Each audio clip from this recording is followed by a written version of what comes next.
Olá, bom dia. A educação é um dos pilares do desenvolvimento de qualquer sociedade. Sem boas escolas que formam os cientistas, que pensam os problemas de hoje e os de amanhã, um povo não evolui. E é nas redes municipais que a maioria das crianças tem o primeiro contato com o ensino formal. As escolas públicas precisam estar preparadas para acolher essas crianças e conduzi-las pelo caminho do aprendizado. No programa de hoje, vamos falar sobre métodos de gestão para a área da educação desenvolvidos pela nossa equipe de consultores. E começamos conversando com a doutora em Sociologia e Antropologia, que também foi secretária municipal de Educação da cidade de Manaus por 6 anos, período encerrado em dezembro de 2020. Nossa convidada comandou um grande processo de modernização da gestão que provocou uma revolução na capital amazonense. Nós vamos fazer uma conexão remota com o estado do Amazonas para bater um papo com Kátia Schweikart, membro dos Conselhos Consultivos da Associação Nova Escola e do Movimento Nacional pela Base, além de consultora especialista do movimento Todos pela Educação, entre outras atividades profissionais, como a de professora universitária. E por toda essa trajetória na área da educação, nossa convidada ganhou o Prêmio Espírito Público 2020, entregue pelo Instituto Filantrópico República.org. Kátia, bom dia. É muito bom ter você conosco no programa. Oi, Natália. O prazer é todo meu de falar com vocês, de contar um pouquinho aqui da experiência que a gente desenvolveu aqui em Manaus. Muito obrigada pelo convite. Kátia, eu quero começar pedindo a sua avaliação sobre a dificuldade que tantos profissionais da educação têm em ver a gestão como aliada dos resultados em sala de aula. Bom, eu acho que a questão em relação à resistência dos profissionais, ela está muito referida primeiro à formação inicial, ao perfil que as universidades trabalham prioritariamente em relação ao fazer educacional, né? E há uma espécie de colagem entre processos de gestão e uma questão ideológica de que essa educação seria voltada para o mercado e não para a emancipação dos sujeitos, aprendizes, né? Eu particularmente acho que as duas coisas não são incompatíveis. Eu acho que um processo de gestão, na verdade, ele realmente potencializa o fluxo de aprendizagem, qualifica a presença e o protagonismo dos professores, otimiza a utilização dos recursos e, sem dúvida nenhuma, isso vai acabar culminando, né, em um melhor repertório desses alunos e aí sim eles poderão fazer melhores escolhas. Então eu acho que a resistência está relacionada a isso, mas eu particularmente faço parte do grupo que acredita que a gestão de verdade melhora muito, potencializa o fluxo de aprendizagem e promove ou pode promover a emancipação dos estudantes e a formação de cidadãos plenos. Logo que você assumiu a Secretaria Municipal de Educação de Manaus, melhorar os resultados do ensino tornou-se uma de suas prioridades, inclusive elevando a nota do IDEB, que é o Índice de Desenvolvimento da Educação Básica, gerenciado pelo MEC. Qual foi a sua primeira demanda naquele momento? Bom, Natália, logo quando eu assumi a secretaria, ninguém se aproximava de mim. Ninguém, nenhum político, nenhum professor, nenhum gestor de escola, nenhum pai, mãe de aluno, responsável por alunos, próprios alunos, que não fosse para reivindicar questões relacionadas à merenda, à alimentação escolar ou à infraestrutura da escola. O ar-condicionado que funcionava, o ar-condicionado que não funcionava. Questões importantíssimas, de fato, mas não determinantes do processo de aprendizagem. Então foi um grande desafio, naquele primeiro momento, a gente estabelecer, a gente pactuar, junto com o maior número de servidores e com uma ampla participação dentro daquele momento, com algumas limitações da comunidade em geral, sobre qual seria de fato a nossa missão. O que prioritariamente a gente deveria, como Secretaria Municipal de Educação, desempenhar em favor da sociedade, em favor do nosso público-alvo. E naquele momento, então, nós construímos juntos qual seria a nossa missão, que era prestar ou realizar uma política de educação básica, de qualidade, garantindo o acesso, a permanência, a inclusão dos nossos mais de 242 mil alunos à época e a valorização dos nossos professores, tudo isso voltado para as transformações sociais, para as demandas da contemporaneidade. E, ao mesmo tempo, a gente desenhou junto qual seria a nossa visão, quem a gente queria ser em curto, médio e longo prazo. Esse início de conversa foi fundamental para dar o tom da nossa gestão ao longo dos anos. Kátia, vocês passaram a acompanhar vários indicadores elaborados pelos nossos consultores. Entre eles, o cumprimento do currículo, a distorção entre idade e série e a infraestrutura das escolas. Como foi feita a implantação desses controles? Na medida em que a gente conseguiu pactuar a nossa missão e a nossa visão, a gente colocou ela amplamente em toda a nossa estrutura física, em banners, em quadros, em todas as salas, de todos os setores. Para que nós existíamos, nós começamos a trabalhar com uma metodologia de painéis em cascata. Então, cada área, nós éramos muito grandes, a gente é a metade da Prefeitura de Manaus, uma secretaria que gerenciava 500 escolas, 7 distritos, Nós tínhamos à época mais de 15 mil servidores, sendo desses mais de 12 mil professores, então é um universo muito diverso e complexo, e a gente passou a trabalhar com essa metodologia de painéis. A consultoria, no primeiro momento, nos ajudava a estabelecer as prioridades, E sempre teve por trás do nosso fazer a compreensão e a convicção de que se não dá para fazer tudo, cuidar das pessoas é prioridade. Então nós priorizamos os nossos profissionais, nós procuramos trabalhar no sentido da valorização, da manutenção dos salários em dia, também das progressões, dos reajustes. E olha que a gente estava começando nos anos 15 e 16, que foi a maior crise econômica do Brasil no último século antes da pandemia, Então, todo esse trabalho de priorização e de foco nas pessoas é que a gente começou a fazer o processo de mudança efetiva. E Kátia, além de trabalhar com as séries que fazem as provas do MEC, que dão origem à nota da capital no IDEB, eu sei que você implantou mudanças também nos primeiros anos do ensino fundamental, apoiada por nossos consultores.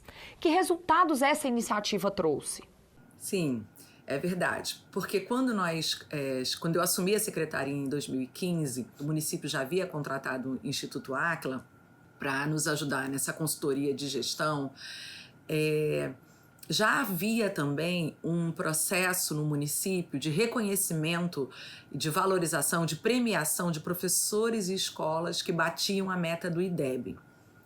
Mas ao longo do nosso amadurecimento na gestão, a gente foi entendendo que só focar nesse índice, sem preparar o terreno todo, a gente chegaria num limite de melhoria, E então nós começamos a fazer um trabalho muito forte também relacionado à educação integral, sem que o limitante para a implantação dessas escolas fosse a construção de infraestrutura específica. A gente começou a trabalhar com gestores e professores que abraçavam a causa, Nada era imposto, tudo era construído, sempre com muita discussão.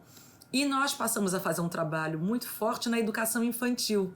Essa foi a grande novidade, porque a partir de 2016, a educação infantil ela passa a ser parte da educação básica obrigatória.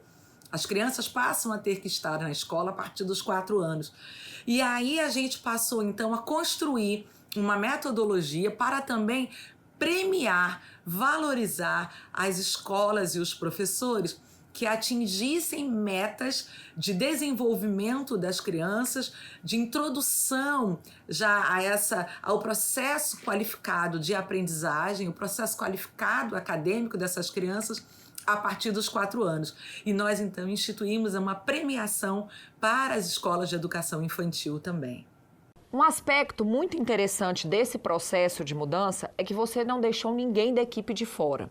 Mesmo tendo objetivos pedagógicos, você envolveu as áreas que não estavam diretamente relacionadas ao ensino. Por quê? Então, uma das coisas bem bacanas que a gente aprendeu com a consultoria e com o método, né, de gestão integrada e compartilhada, que na verdade a gente aprendeu e foi aperfeiçoando, dando a nossa cara, foi de que não adiantava a gente distribuir em níveis as finalidades de cada setor. A gente entendeu que a gente precisava organizar os painéis de modo que as lideranças de cada área estivessem juntas, entendendo o fazer do outro, se colocando no lugar do outro. A finalidade nossa era todo o tempo, todas as áreas apoiarem o pedagógico.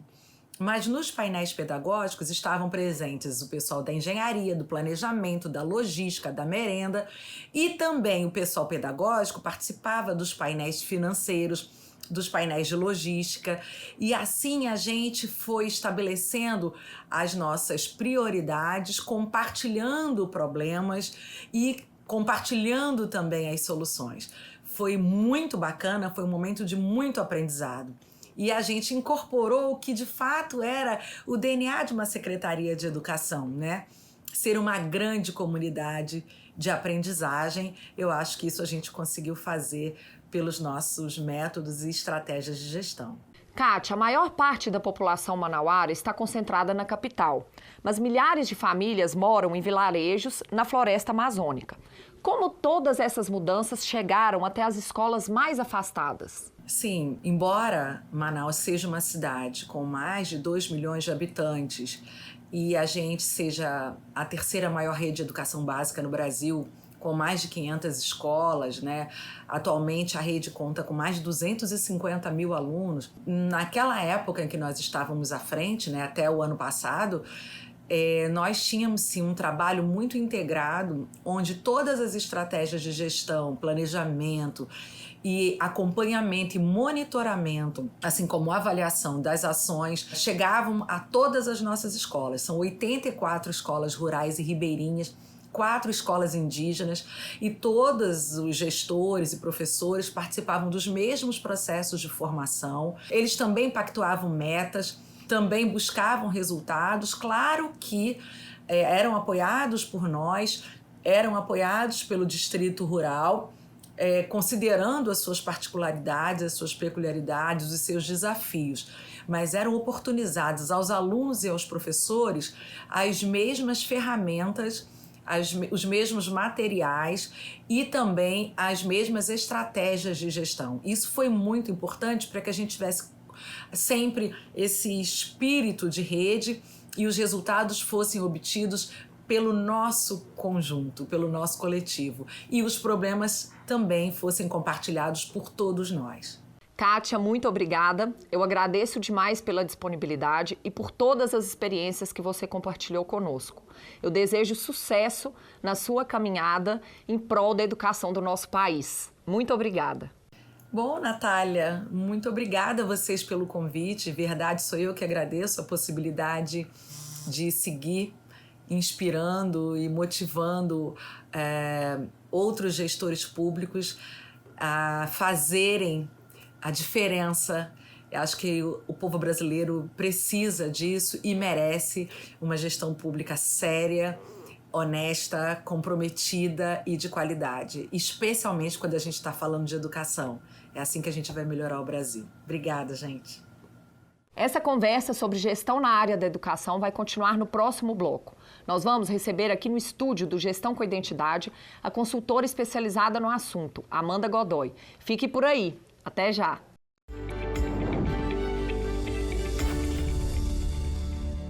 Prêmio Band Cidades Excelentes, uma iniciativa para reconhecer a boa gestão que faz a diferença na sua cidade. Educação, transporte, saúde, desenvolvimento social, segurança, transparência. Como está a administração no seu município e quais os projetos inovadores que estão sendo implementados? Acesse o site e saiba mais sobre o Prêmio Band Cidades Excelentes, uma iniciativa Instituto Áquila e Grupo Bandeirantes.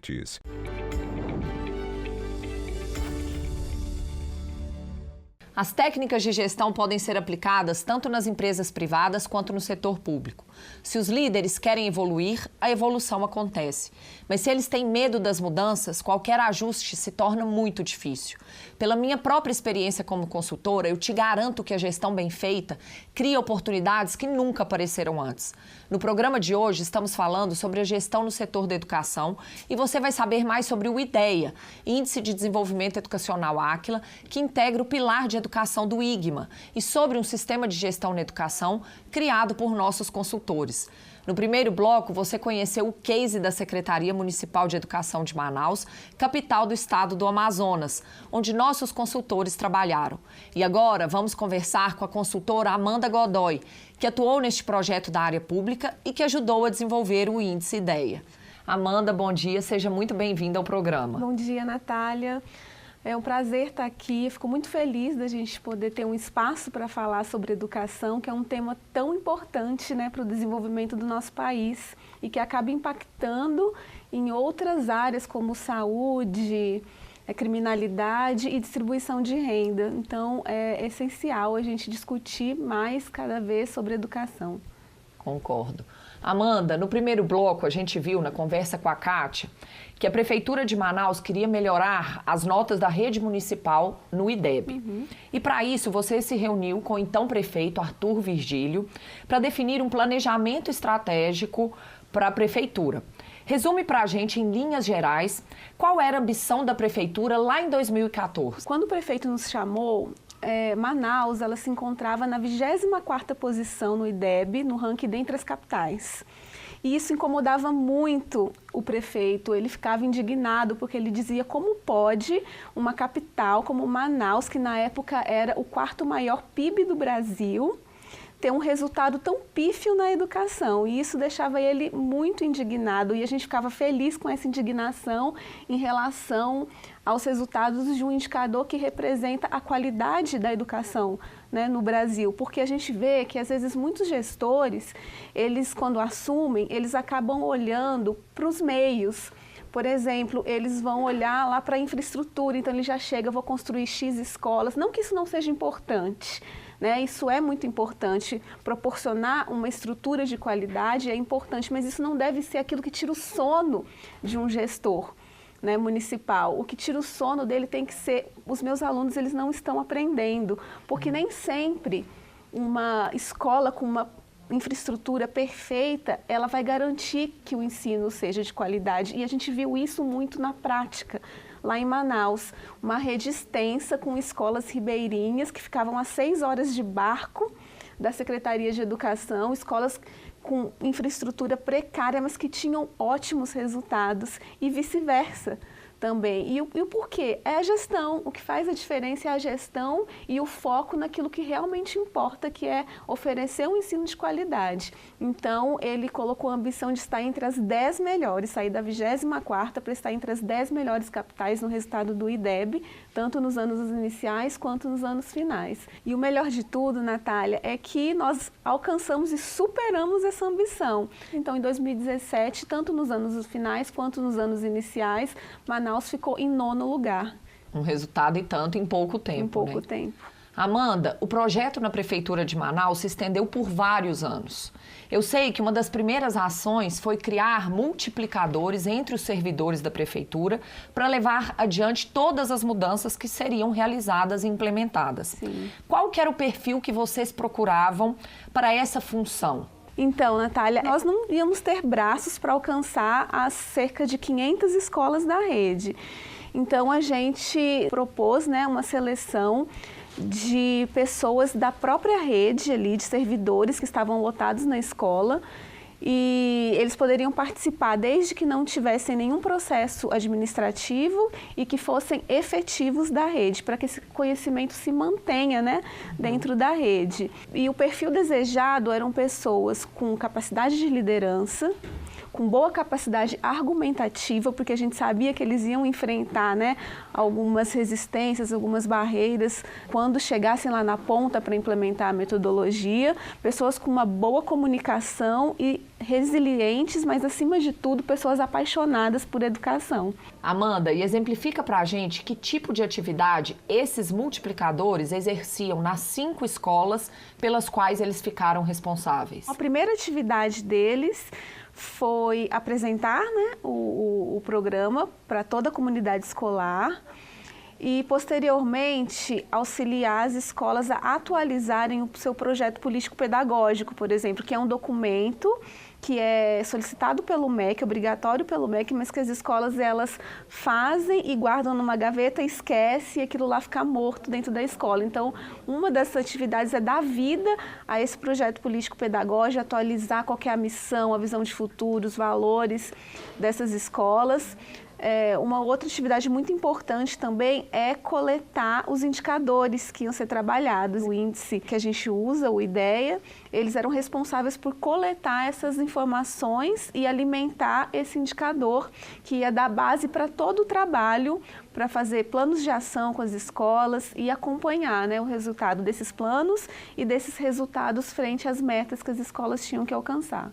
Vamos aproveitar então, Amanda, e falar um pouco mais sobre o IDEA. Que diferenciais a aplicação desse índice de desenvolvimento educacional Áquila e também do sistema de gestão na educação, ambos criados pelo Áquila, trouxe para o projeto realizado na Prefeitura de Manaus? Então, Natália, o IDEA, que ele está totalmente alinhado ao pilar educação do IGMA, né, ele compõe esse pilar, ele dá para a rede e para as escolas um raio-x, né? Como se as escolas conseguissem se enxergar ali em cada detalhe, tanto nos seus resultados finalísticos, nos seus resultados de ambiente, de infraestrutura e nos seus processos pedagógicos. E isso possibilita que as escolas foquem naquilo que realmente elas têm necessidade. Por exemplo, ela orienta quais projetos as escolas vão fazer. Cada uma das variáveis que são coletadas por meio de fatos e dados, elas dão um farol. Então, ela acende lá um farol vermelho, se aquela variável está crítica, precisa de uma atenção especial, amarelo, se ela está ali no meio do caminho com um ponto de atenção, ou verde, se ela está num nível adequado. As variáveis de farol amarelo e vermelho, elas são alvos de projetos e de ações. E aí ela para de atirar em todos os lados e para de gastar tempo e energia e dinheiro aonde ela não precisa. Isso é o diferencial, isso é a gestão. Vamos conhecer agora mais detalhes sobre o IDEA, apresentando alguns dos indicadores que compõem as faixas branca, marrom e preta do índice. E você também vai saber quais são os indicadores fornecidos pelo IGMA, Índice de Gestão Municipal Áquila, dentro da área da educação, e que também são usados por dezenas de prefeituras Brasil afora. Veja alguns indicadores da dimensão finalística da faixa branca: aprovação dos alunos, permanência na escola, alunos alfabetizados no tempo correto, desempenho na prova Brasil de Matemática e na de língua portuguesa. Na dimensão ambiental da faixa branca, destacamos 4 indicadores: infraestrutura, gerenciamento dos recursos públicos, prevenção à violência e aceitação das diferenças, evitando a discriminação. E considerando agora a dimensão pedagógica da faixa branca do IDEA, Índice de Desenvolvimento Educacional Áquila, selecionamos 5 indicadores para te dar uma noção do que é analisado na consultoria: lotação completa do quadro de professores, registro das práticas bem-sucedidas em sala de aula, cumprimento do currículo, recuperação dos alunos e a frequência geral deles nas aulas. Para você conhecer um pouco do trabalho que o Áquila realiza na faixa marrom, selecionamos alguns indicadores para ilustrar. Na dimensão ambiental, temos o atendimento a alunos com necessidades especiais, participação de pais e ou responsáveis nos projetos e ou eventos da escola e qualidade no atendimento dos serviços de apoio.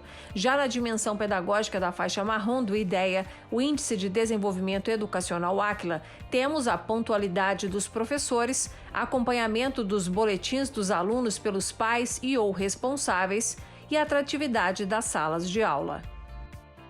Confira agora alguns indicadores analisados na faixa preta. Na dimensão ambiental, temos a vacinação infantil e a utilização da estrutura física da escola. Na dimensão pedagógica da faixa preta, destacamos a aplicação de metodologias de ensino diversificadas, alunos que fazem atividade extraclasse, implementação dos relatórios de desvio de meta, turmas que participam efetivamente das atividades e também a pontualidade dos alunos. Você confere agora os 9 indicadores do Pilar Educação, que forma as cidades excelentes e que são fornecidos pela plataforma IGMA, Índice de Gestão Municipal Áquila. Nelas são analisados o nível de analfabetismo na população acima de 15 anos, qual é a expectativa de anos de estudo, a taxa de abandono nos anos finais do ensino fundamental e também nos primeiros anos dessa etapa de estudos e ainda quais são os gastos por aluno dentro do IDEB, o Índice de Desenvolvimento da Educação Básica coordenado pelo governo federal, o resultado do IDEB nos anos finais do ensino fundamental, nos anos iniciais, a distorção por idade no ensino fundamental e qual é o acesso à educação infantil pelas creches do município. Amanda, eu quero entender mais sobre as escolas nesse processo de mudança. Os resultados obtidos por elas variaram ao longo do processo? Sim, a gente viu que a rede de 500 escolas, ela tinha uma variabilidade muito grande de resultados. Então, eu tinha escolas muito ruins, de 1,5 no IDEB, e varia de 0 a 10. Tinha escolas na mediana e tinha algumas ilhas de excelência, que a gente chama de escolas ali que tinha a nota 7, 7,5 no IDEB.